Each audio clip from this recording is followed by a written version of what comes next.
Mount Everest, isang lugar ng pangarap at peligro. Pero bakit pinili ng isang Pilipino na umakyat dito kahit alam niyang baka hindi na siya makauwi? Sino si PJ Santiago? At ano ang kwentong iniwan niya sa atin? Si Philip PJ Santiago, isang 45 taong gulang na Filipino engineer, ay hindi pangkaraniwang mountaineer. Ginamit niya ang kanyang hilig sa pag-akyat hindi para sa sarili, kundi para makatulong. Pero ang dahilan kung bakit tumatak sa puso ng marami ang kwento niya ay nung nangyari nung May 24, 2025. Sa taas na 26,000 feet sa isa sa pinakadelikadong lugar sa buong mundo, may naganap na hindi inaasahan. Oras nang bumalik sa nakaraan. Welcome sa Shadows of the Past. Lumaki si PJ na tulad ng maraming batang Pilipino, may pangarap kahit kapos sa buhay. Bata pa lang siya, mahilig na siyang tumingin sa mga larawan ng matataas na bundok. Ini-imagine niyang siya ang nasa tuktok ng mga yon. Walang nakakaalam noon na ang batang balang araw magiging simbolo ng pag-asa ng buong bansa. Hindi siya mayaman. Pinagsikapan niyang matapos ang engineering, nagtrabaho, at bumuo ng isang maayos na buhay. Para sa karamihan, sapat na yon. Pero kay PJ, hindi pa. Alam mo kung ano kakaiba sa kanya? Habang ibang mountaineers ay naghahabol ng record, si PJ may mas malalim na dahilan. Nakita niya ang mga bundok bilang paraan para tumulong.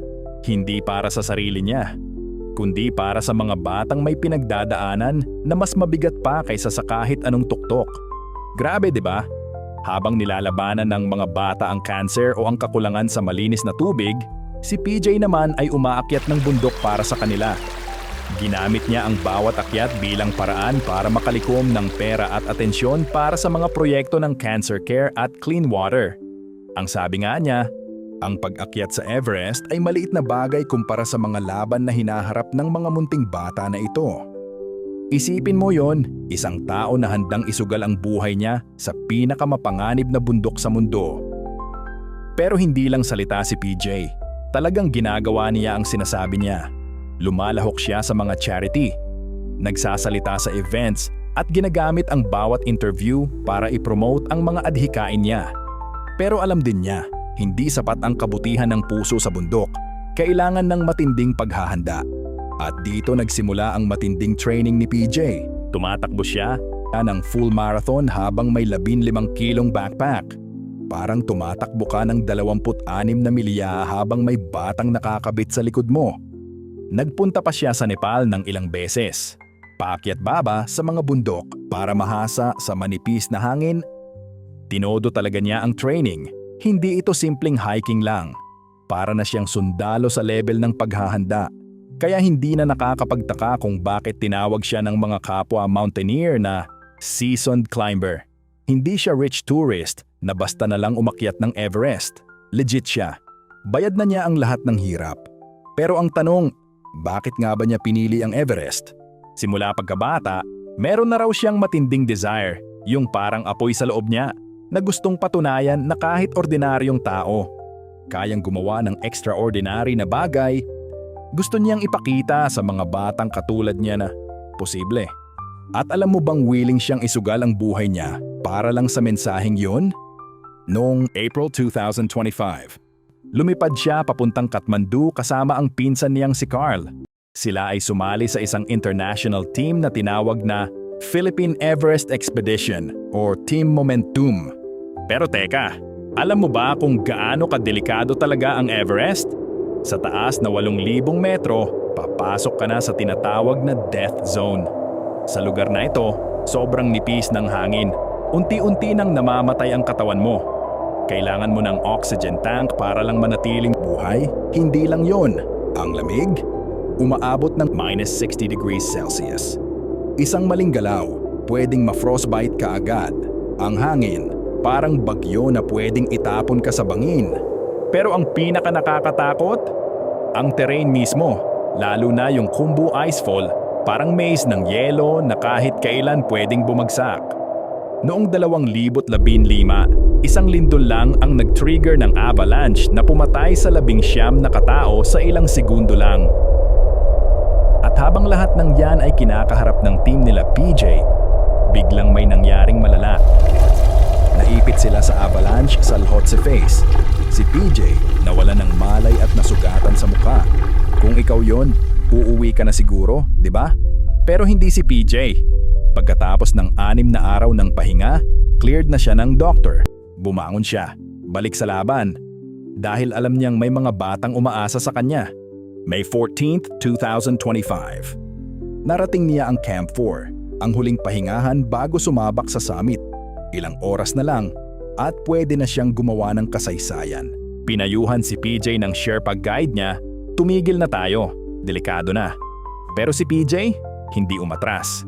Pilit pa rin niyang tinapos ang laban, hindi para sa sarili, kundi para sa mga batang umaasa sa kanya.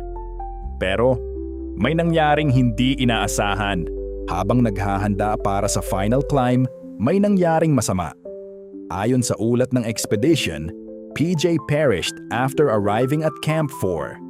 Nakita na lang siyang wala ng buhay sa loob ng tent. Siya ang kauna-unahang foreigner na nasawi sa Everest Season 2025. Sobrang lapit na niya. Ilang oras na lang, sana naging pang-6 na Pilipino siya na nakaakyat ng Everest. Ang huling Filipino na nakarating sa tuktok noong 2007 pa. Pero bakit nga ba hindi agad na ibaba ang katawan niya? Dahil sa taas na yon, hindi pwedeng lumipad ang helicopter. Kailangang mano-manong ibaba ng mga Sherpa. Bawat hakbang, delikado. Bawat segundo, buhay ang kapalit. Hindi rin agad nalaman ang eksaktong dahilan ng pagkamatay ni PJ. Pero base sa karanasan ng mga eksperto, posibleng dahilan ang acute mountain sickness, kung saan napupuno ng fluid ang utak o baga, o kaya heart attack o hypothermia. Mayroon ding tinatawag na summit fever, kapag sobrang pagod na at kulang sa oxygen ang climber, parang nawawala sa sarili. Pinipilit pa ring magpatuloy kahit delikado. Kahit sobrang handa si PJ, ipinapaalala ng kwento niya na kahit gaano tayo kahanda, ang bundok ay hindi naaawa. Walang pinipili. Wala ring pakialam kung para saan ang laban mo. Pero ito ang hindi kayang kuhanin ng kahit anong bundok. Ang iniwang inspirasyon ni PJ. Ginamit niya ang bawat akyat para tumulong sa mga batang may cancer at sa mga komunidad na walang malinis na tubig. Hindi siya umaakyat para sa sarili. Umaakyat siya para sa iba. Sa mundo ng mountaineering, si PJ ang paalala na pwede itong maging mas makabuluhan. At kahit ikinagulat ng buong mountaineering community ang kanyang pagkawala, ang legasiyang iniwan niya ay mananatili. Dahil ang tunay na tagumpay, hindi lang nasusukat sa tuktok ng bundok, kundi sa mga pusong naabot mo habang tinatahak ang daan paakyat. At si PJ, hindi man niya narating ang summit, narating naman niya ang mga puso ng lahat ng nakaalam ng kwento niya. Tanong? Hanggang saan mo kayang lumaban kung para sa iba na ang ginagawa mo? Huwag kalimutang mag-subscribe sa aking YouTube channel para sa mas maraming amazing na content. Pindutin ang subscribe button at i-on ang notifications. Kung nag-enjoy ka sa napanood mo, i-click mo na yung sa kanan para sa iba pang history adventures. Salamat sa panonood hanggang sa muli.